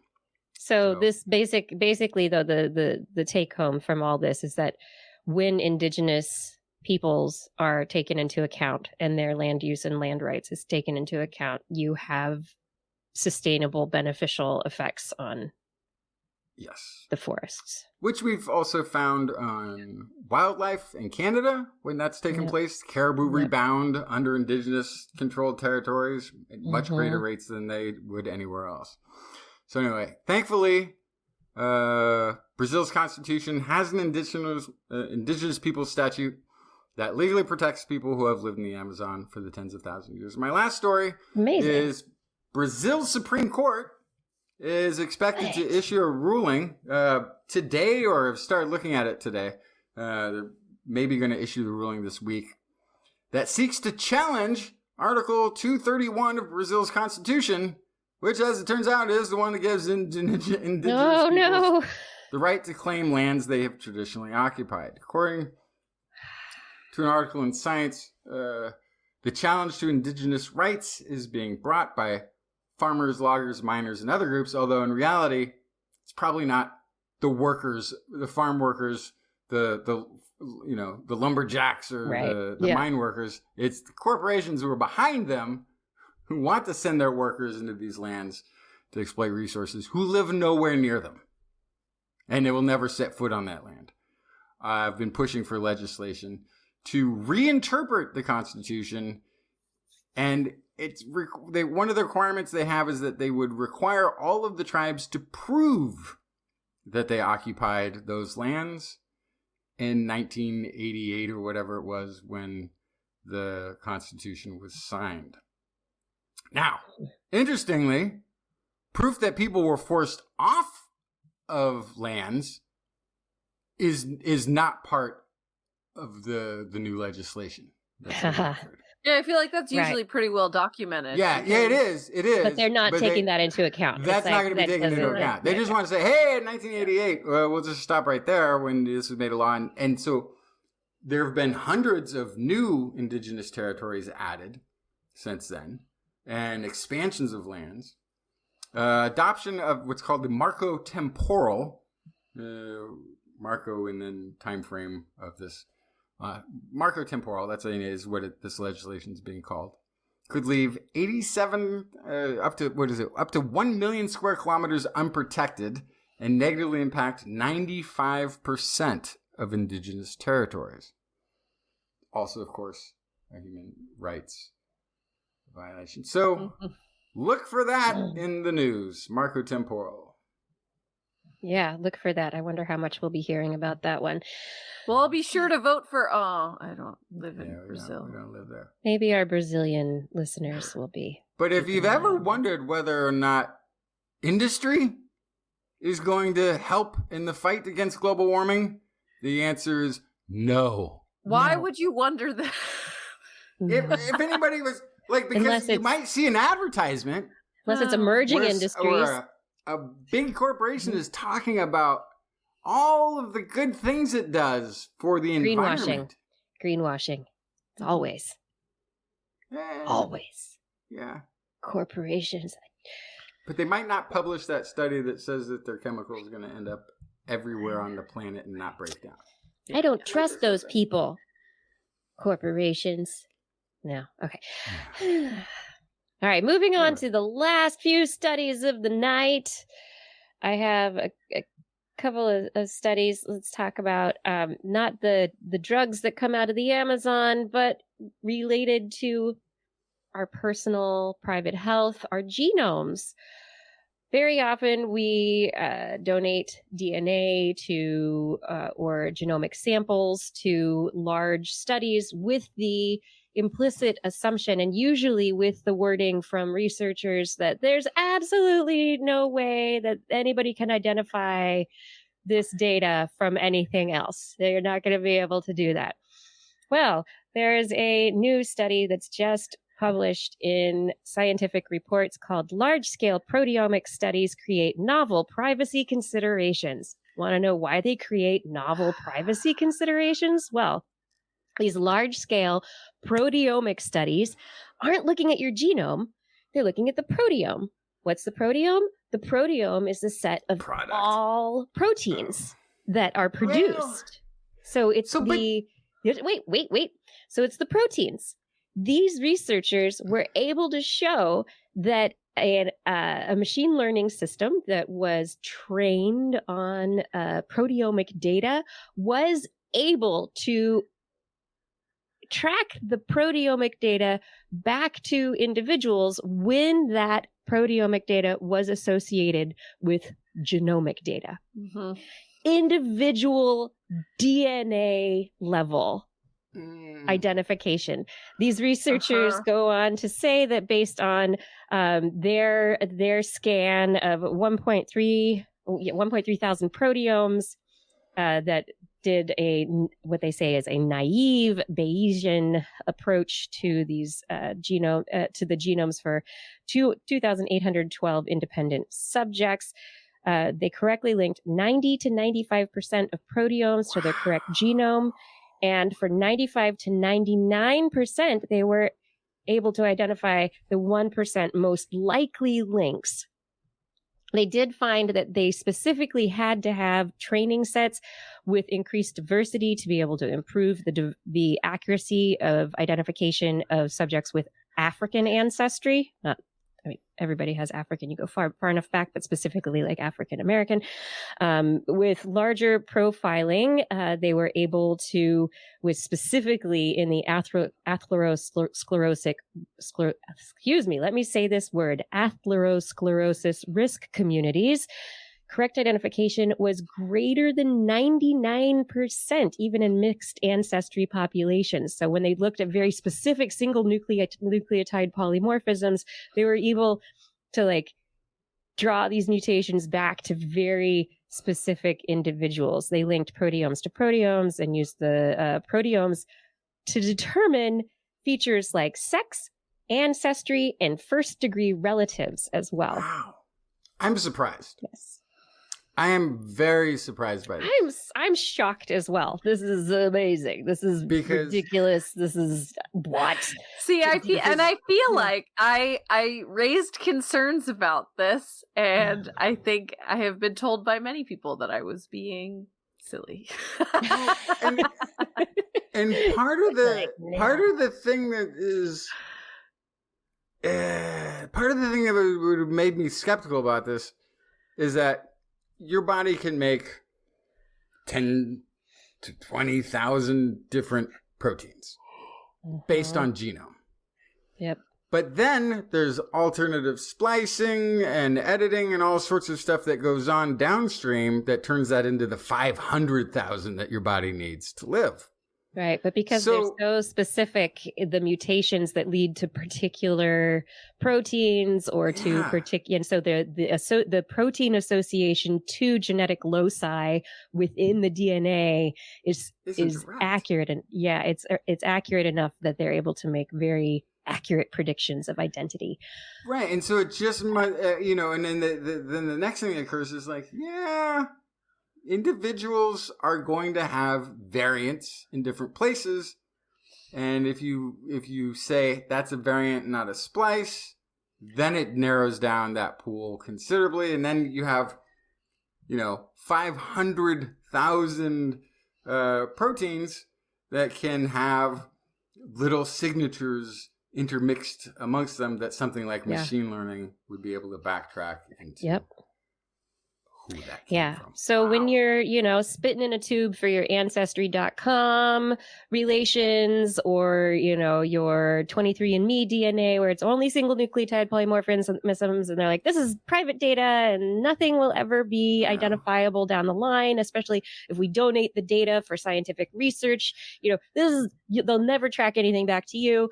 Well, your proteins, if at some point your proteins are analyzed, it can be tracked back specifically, very accurately. So this is incredible. I don't have a criminal past. Darn it. And so you say that. Is it you say this? But do you have a criminal future, Justin? That's the question. I know. Maybe you don't. Maybe I'm going to have to cancel all my future crime plans because cancel it. Now I'm kind of on the record. I've done all those ancestry tests and things. And now is a pale human with a big brain floating in milk going to identify you as a perpetrator of a future crime? Yeah. And your DNA is the only way they Yeah. will know who it is. Yeah. Yeah. Anyway, they say their findings suggest an immediate need to change policy regarding non-genomic data used for research or commercial use. You think? Yeah. Anyway, it's an interesting development there. Thanks, machine learning. You're awesome. Large scale association techniques are incredible. Yay. Okay. I think I'm feeling a little anxiety. Maybe that's going to make me depressed. And then I need to take psychedelics to treat my depression. I mean, you certainly I was going to do that anyway. I think it's fine. You're good. So research we've talked about on the show over the years has suggested that that LSD and psilocybin can be potent antidepressants. However, they come with side effects. Yeah, especially if you do them both together. Hallucinating, yes. But the hallucinations are something that not everybody enjoys. So researchers have been working very, very hard to figure out where these psychedelics touch the brain, where they connect with the brain, what receptors do they bind to, and how does that impact hallucinating, not hallucinating, antidepressant properties, not antidepressant properties. And so this research group publishing in Nature Neuroscience, they had previously reported a study comparing fluoxetine and ketamine and showed that, and I've talked about that on the show previously, that ketamine acts by binding to a particular receptor in the ends of the neurons in the synapse called the TRKB receptor. This is a receptor for brain-derived neurotrophic factor, which is a brain growth neuroplasticity receptor. When BDNF gets turned on, it starts all sorts of synaptic plasticity action. So the synapses want to reach out and touch another synapse and make all sorts of new connections. And that's great for your brain and for your functioning as a social human being. So that was great. And so then they're like, let's move on to other drugs. And so in this study, they didn't give drugs to any humans, but in a dish, they did compare how lysergic acid, dimethylamide, LSD, and psilocybin connect to that TRK-B receptor as well. And they found that psilocybin and LSD, they bind with 1,000 times the affinity than SSRIs, than the fluoxetine, and even than ketamine. 1,000 times better at binding to this BDNF receptor, the TRK-B receptor. They also overlap. They found that the domain of the binding at the membrane of these nerve synapses, that where it binds overlaps kind of with where the fluoxetine, the normal antidepressants that we use, bind with the receptor, but they don't match up exactly. And so the LSD and psilocybin don't need to activate the 5-HT receptor, which is a serotonin receptor. If you've ever taken, 5-HTP, you're taking something that can impact your serotonin levels. And so most of the SSRIs, we know that they act on this 5-HT receptor. We know that LSD does act on the 5-HT receptor, but it doesn't have to. It can have its antidepressant effects without binding. So if you just mutate things just a little bit, they are separate but different.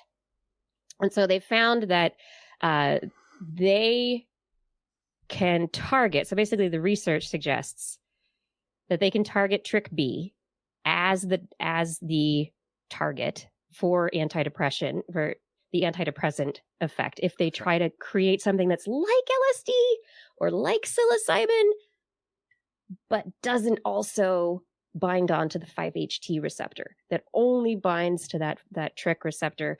And if it does that, then you can have a drug that will lead to 1,000-fold improved antidepressant effect with no hallucinatory impacts as well. And really, like, hallucination to me is too strong of a word. Optical illusions, little optics going on there for sure, but hallucination is a little. It's hallucination. It can be, yes. It's a little.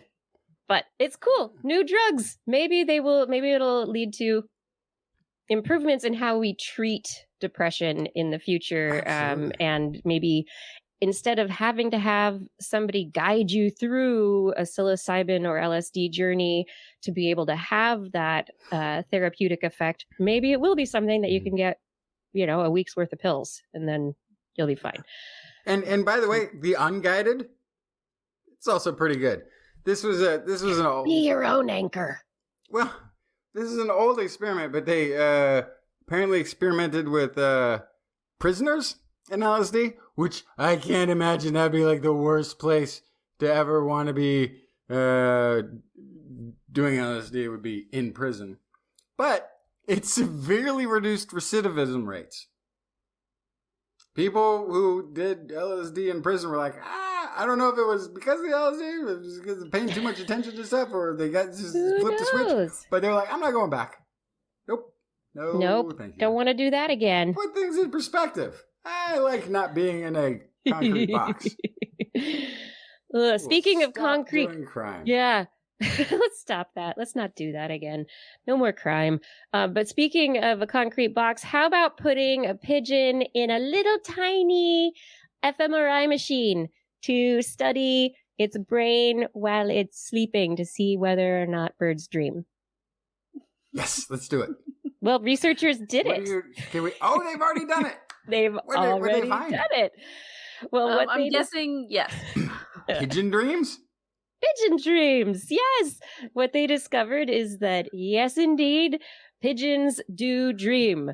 So the question is what they are dreaming of. And so they were able to raise a small number of pigeons from fledglings so that they were then able to take the pigeons and easily put them into an fMRI machine where the pigeons would fall asleep, and they could be monitored during their sleep to see the rapid eye movements, and also to have their brain imaged and scanned to have that activity level, those activity levels while sleep occurred.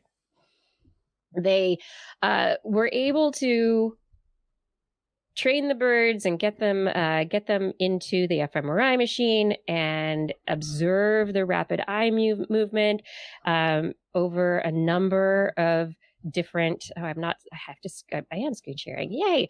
I have other things to share. And they were able to, I think, first off, have the resolution to be able to look at the brain is pretty amazing. And what they were able to see is that a significant amount of the brain activity was in areas during the REM sleep related to the wings. So the blood flow that occurred in the brain was a lot of motor areas related to flight. And so the researchers think that pigeons dream of flying. Mm-hmm. So these pigeons don't just fly, they dream of flying. But not only that, there were also indicators that the amygdala was active as well. So there's a suggestion that the birds were emotionally stimulated, or their brains were emotionally active as they were dreaming of whatever flights they were taking. So are these predator dreams? Are there, what's happening in the bird's limbic system is similar to actually what happens with humans. We dream about, we have emotional dreams, we have movement-based dreams, we have all these things that go together to help us put scenarios in place for the future and to consolidate memories from the past. Yeah. Other interesting aspects additionally relate to, like, when we sleep. One of the ideas is that the brain, not only during REM sleep, but when you're not having REM sleep, that the brain is also going through a period of waste removal, right? So you're asleep and there's a lot of blood flow, and that blood flow is going to carry out waste metabolites and a lot of other stuff. And there's stuff leaving your brain, and sleep is the time of day when that's possible. You can't do it any other time of day. And in mammals, it's constant. Our cerebrospinal fluid and brain transfer, it's like happening constantly. There's a 100% cerebrospinal fluid turnover, and there's a big waste removal that occurs during that period of time. But in pigeons, apparently, that's not the way it works. So in pigeons, when they were dreaming, they were not waste removing. And when they were not dreaming, that's when the brain had a lot of blood flow that was actually like taking the cerebrospinal fluid and cleaning it all out.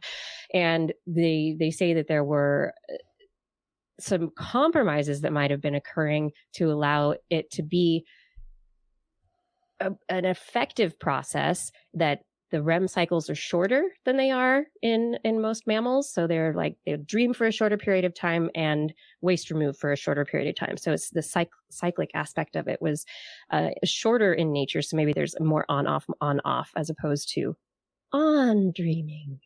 And we're waste removing a little bit. And, oh, no, I'm not dreaming. And we're still waste removing a bit. And yeah. There are interesting questions about all this, though. But yeah. Do either of you ever fly in your dreams? I have not. I don't really fly in my dreams. No. Yeah, I can't. I have gravity still works perfectly. Mm-hmm. Sometimes. I've heard of people though who can fly when they dream. I just was wondering if maybe the pigeons ride bicycles. Right? Do they do other things? Drive cars. They're It's like, dreaming. can you ride a bicycle in your dreams? No, I can't. No, I don't know. All I can do is fly in my dreams. Yeah. But What it's, if they still can't translate it? or maybe if you teach a pigeon to ride a bike, does it then dream of riding Then, a bike? then. Does my dog Secret dream right of now. flying? Also, Mm-hmm. I see her Right, doing what this. is happening? Right? No, your dog is running. Your dog's, I'm going on another walk. We're going to go on another walk. She's chasing something good, and sometimes she's eating. Her mouth is good. Yeah, but this is the first time that that REM sleep has been tracked back to areas of the specific areas of the brain for brain activation in pigeons that Mhm. confirm that yes, indeed, pigeons don't just sleep Yeah. and have eye movement. They also dream, Of and they're course. dreaming probably of flying, and they're excited or scared about it, and they're Yeah. emotional anyway. So Any animals that have memory storage probably dream, right? That's any animal that goes through Right. REM sleep probably dreams. yeah, Sorry, we're not special. we're not special, not in the dream department. And I love finding out though. It's like, yes, if you have ever So- wondered what a bird dreams of, Yeah. they dream of flying. Yeah. No surprises So, there. In the Justin Jackson theory of how everything can't be convergent, that would mean, wouldn't it, that dinosaurs dreamed? Yes, and Of that is course. yes, that would suggest that our common ancestor probably dreamed as well. Yeah. T-Rex dreamed of going. And mammals were already around there. So we'd have to go back even further. I don't know. Then do we know a fish dream? Do fish dream? I would assume, yes. I don't know if they even sleep. I don't even know how that works. Oh, they do. One eye Yeah. on, one eye off. No, yeah. They don't have Lion sparrow eyelids. might not be dreaming as well. So, Anyway, but dinosaurs, if dinosaurs were dreaming, I wonder what the dinosaurs dreamed about. Hopefully not asteroids. They dreamed of eating those scurrying little mammals Furry at their creatures. feet that were so annoying. Oh, Little my did they goodness. know. Little did they know. Wow. Have we done it? Have we finally reached the end of our stories? We've done it. I think We- so.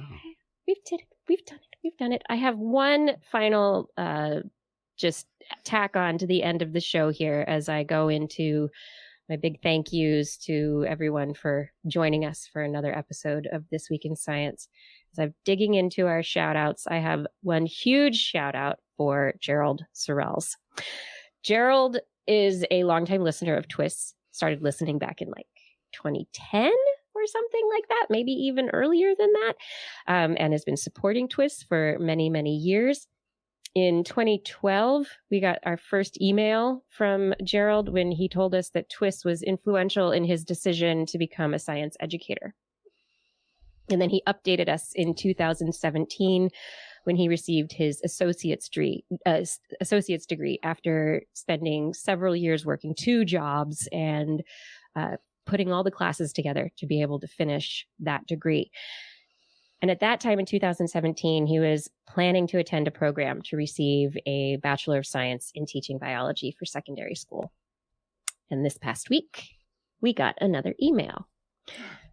Gerald wrote in and said, "Hey guys, after helping my wife become a nurse, having a baby daughter, and moving 3 states, I finally became a science teacher, as promised to TWIS so many years ago."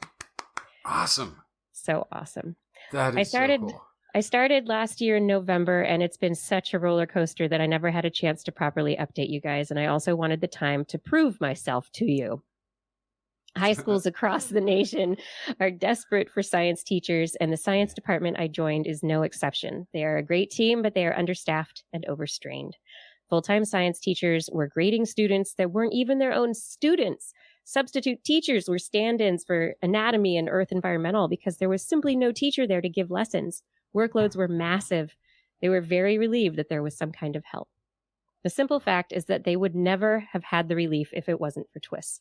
It's you guys that put the idea in my head, so many years ago on my way to a bank job. Thank you from all of us to Dr. Kiki, Justin, and Blair. And he attached a photo of himself that he then is, let's see if I can get this picture up here for the viewers.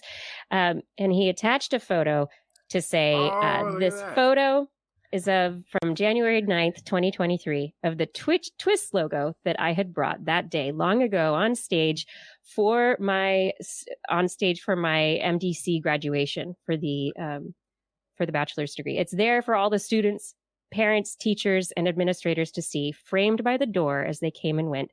If anyone asked why I became a science teacher, I just pointed to TWIS framed on the wall. Keep on trucking, guys. You're all great. You're changing and informing minds a week at a time. Mr. Sorrells, science educator, North Carolina. That's amazing. Thanks for listening, Gerald, and thanks for enlightening and educating our nation's youth. I know. I mean, I got goosebumps when I first read this email. I sat and I cried for a minute. It's honestly this kind of thing that, hearing about impact that keeps us going a lot. But also just to the time and effort and determination it took for you to become a teacher. You're inspiring. And thank you for your dedication to science education and for passing along your curiosity and wonder to the next generation. Maybe of TWIS listeners. No. Hey, and I gotta ask. Hey, the rest of you that have been listening, what have you been doing? What have you been doing? Go out there and you think somebody needs to be. We need more science educators. Obviously, get out there. Yeah. So, Gerald, I hope you and your story, that you've worked so hard to get where you are, and we are so, so proud of you and just honored that you've shared this journey with us through the years. And how cool that you've got the TWIS logo up. That's just so fun. Thank you for all your support through the years. And this is a symbiosis. I think we're all sharing with each other here, and I hope that your journey can help other people maybe pick up the inspiration to take a step in a similar manner. But it's now the end of the show. So, Gerald, thank you so much for writing in. And shout outs, as usual, go to Fada for your help with show notes and with the storied show descriptions. Thank you for the social media work that you do. Gord, Arnlor, thank you for manning our chat rooms and keeping places safe and happy to hang out for all of our viewers while the show is going live. Thank you to Rachel for editing the show, and Identity Fourth, even though you're having some studio issues, thank you for being there and recording the show week after week. It takes a whole team to get this thing done. And of course, I would be remiss if I didn't thank, as usual, our Patreon sponsors. Thank you to Craig Potts, Mary Gertz, Teresa Smith, Richard Badge, Kent Northcote, Rick Loveman, George Korris, P.L. Velazarb, John Ratnaswamy, Carl Kornfeld, Chris Wozniak, Vegard Shefstad, Hal Snyder, Jonathan Stiles, a.k.a. Don Stylo, Ali Coffin, Reagan, Don Mundis, Pig, P-I-G, Stephen Alberon, Daryl Myshak, Stu Pollock, Andrew Swanson, Fredas 104, Sky Luke, Paul Ruinovich, Kevin Reardon Noodles, Jack Bryan Carrington, David E. Youngblood, Sean Clarence Lamb, John McKee, Greg Riley, Mark Hestenflow, Steve Leisman, a.k.a. Zima, Ken Hayes, Howard Tan, Christopher Rappin, Richard, Brendan Minish, Johnny Gridley, Rami Day, G. Burton Lattimore, Flying Out, Christopher Dreyer, Artyom, Greg Briggs, John Atwood, Rudy Garcia, Dave Wilkinson, Rodney Lewis, Paul, Rick Ramus, Philip Shane, Kurt Larson, Craig Landon, Sue Doster, Jason Olds, Dave Neighbor, Eric Knapp, E.O., Adam Mishkan, Kevin Parachan, Aaron Luthen, Steve DeBell, Bob Calder, Marjorie, Paul Disney, David Simmerly, Patrick Pecoraro, and Tony Steele. Thank you all for your support on Patreon. And if you want to support us on Patreon as well, head on over to twist.org and click on that Patreon link. on next week's show. We will be back Wednesday, 8 p.m. Pacific Time, and again Thursday, 5 a.m. Central European Time, broadcasting live from our YouTube and Facebook channels, as well as twist.org/live. Yes. Hey, do you want to listen to us as a podcast? Perhaps will you get ready for bed, preparing for your nightly dream of flying? Just search for This Week in Science wherever podcasts are found. If you enjoyed the show, get your friends to subscribe as well. For more information on anything you've heard here today, show notes, links to the stories are available on our website, www.twist.org, and you can also sign up for a newsletter. Is there a button? You can contact us directly as well. Email Kiki at Kirsten@thisweekinscience.com, Justin at twistminion@gmail.com, or me, Blair, at blairbaz@twist.org. Just be sure to put TWIS, TWIS, in the subject line, or your email will be spam filtered into an Einstein ring, and we won't read it for, I don't know, a couple 100 million years at the minimum? Minimum. Maybe longer. Billion? Billions of years. Yeah. Especially with cosmic expansion. Yeah. Currently, we are not on any social media. We're contemplating ending all social media until there's a good one again. Yeah. We're on Facebook. We're on Instagram. Yeah, we're on Twitter if you can find us, but it wouldn't even load my tweet today. Yeah. I don't know what happened, but it went bad. It went bad. You don't know? I have an idea, but that's, Yeah, but we still want your feedback. So if there's a topic you would like us to cover, address a suggestion for an interview haiku that came to you in the night, just email it to us. Yeah. We will be back here next week. You know how mail works. And we hope you'll join us again for more great science news. And if you learned anything from the show, remember, it's all in your head. This Week in Science. This Week in Science. This Week in Science. This Week in Science, it's the end of the world. So I'm setting up shop, got my banner unfurled. It says the scientist is in, I'm gonna sell my advice. Show them how to stop the robots with a simple device. I'll reverse global warming with a wave of my hand. And all it'll cost you is a couple of grand. 'Cause this week's science is coming your way. So everybody listen to what I say. I use the scientific method for all that it's worth. And I'll broadcast my opinion all over the earth. 'Cause it's This Week in Science. This Week in Science. This Week in Science. Science. Science. Science. Science. Science. This Week in Science. This Week in Science. This Week in Science. This Week in Science. This Week in Science. This Week in Science. This Week in Science. This Week in Science.